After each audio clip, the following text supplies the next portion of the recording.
కొమరంభీం ఆసిఫాబాద్ జిల్లా బెజ్జూరు మండలంలో లంబాడిగూడ గ్రామ పంచాయతీ సమస్యలకు నిలయంగా మారింది. గత వారం రోజుల నుంచి ఎడతెరిపి లేకుండా కురుస్తున్న భారీ వర్షాల కారణంగా మురికి నీళ్లు ఇంట్లో రావడంతో స్థానికులు ఇబ్బందులు ఎదుర్కొంటున్నారు. నిత్యావసర సరుకులు సైతం తడిసి దుర్గంధం వాసన వస్తుందని స్థానికులు ఆవేదన వ్యక్తం చేస్తున్నారు.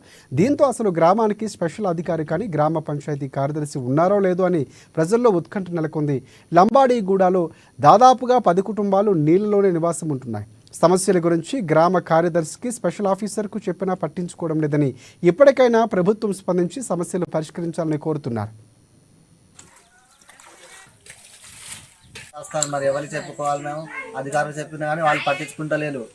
కార్యదర్శి ఫోన్ చేసినా కానీ అతనేమో ఎక్కడ ఉన్నా అంటాను, అది మాకేం సంబంధం అంటారు. మీ ఇంట్లో వచ్చినా కానీ మాకేం సంబంధం అంటారు కార్యదర్శి కూడా.